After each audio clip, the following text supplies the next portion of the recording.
अपने इस कदम से जो शायद उठा सकती है या एक तरह से चेतावनी है, इससे हासिल क्या करना चाहती है?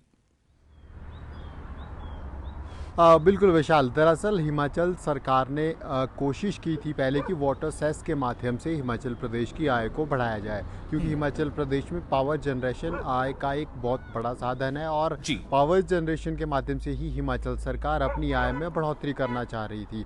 और यही कारण था कि हिमाचल सरकार ने आते ही वर्तमान सुक्खू सरकार ने आते ही वाटर सेस लगाने का अब एक नियम लाया था और विधानसभा में इसको पास भी करवाया था। और इसके अलावा एक कमेटी का गठन किया गया है, अलग से एक कमीशन बनाया गया है और जी। कमीशन के अधिकारी अपॉइंट किए गए हैं।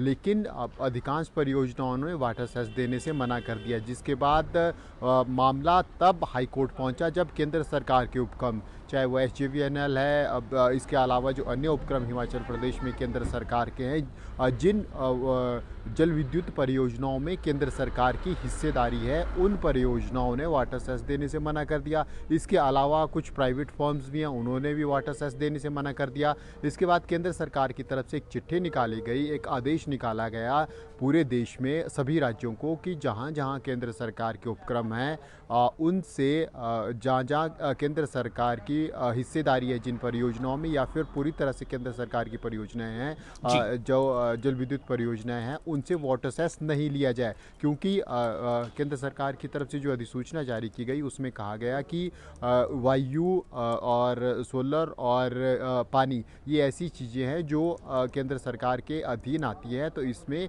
राज्य सरकार वाटर सेस का आदेश पारित नहीं कर सकती हैं। जिसके बाद मामला हाई कोर्ट में पहुंचा और अभी हाई कोर्ट में ये पूरा मामला उलझा हुआ है। इसीलिए अब हिमाचल सरकार की तरफ से ये जी। निर्णय लिया गया है कि ऐसी कंपनियां जो इस आड़ में वाटर सेस पे नहीं कर रही हैं, क्योंकि हिमाचल प्रदेश में लगभग 600 जल विद्युत परियोजनाएं हैं जो अलॉट की गई हैं पूर्व सरकारों के समय। उनमें से केवल 200 परियोजनाओं के आसपास है जो या तो जिन्होंने अपना काम धरातल पर करना शुरू कर दिया है या फिर स्टार्टिंग पॉइंट पर है। कुछ बहुत सी परियोजनाएं ऐसी हैं जिनमें काम ही शुरू नहीं हुआ है। अब सरकार ने निर्णय लिया है, या तो फिर आपको परियोजना छोड़नी पड़ेगी, और अगर आप परियोजना नहीं छोड़ रहे हैं, उसको कंटिन्यू करना चाह रहे हैं, तो फिर उस हिसाब से वाटर सेस दो जो प्रदेश सरकार की तरफ से लगाया गया है। 30 पैसे पर वाटर, हम 30 पैसे घन मीटर पर वाटर कह सकते हैं हम, क्योंकि ये जो वाटर सेस लिया जा रहा है ये क्वांटिटी ऑफ वाटर के ऊपर लिया जा रहा है। जितना पानी स्टोर कर रहे हैं जल विद्युत जी। परियोजना के लिए डैम के हिसाब से, उस हिसाब से वाटर सेस लिया जा रहा है। और अब प्रदेश सरकार ने ये सख्त कदम उठाने की तरफ हम कह सकते हैं कि धीरे धीरे बढ़ रही है। और इन परियोजनाओं को चेतावनी हम कह सकते हैं। जैसे ही ये कमेटी का गठन होगा, उसके बाद फिर इम्प्लीमेंटेशन इन आदेशों की विशाल शुरू हो जाएगी। बहुत शुक्रिया आपका राजन, तमाम जानकारी के लिए।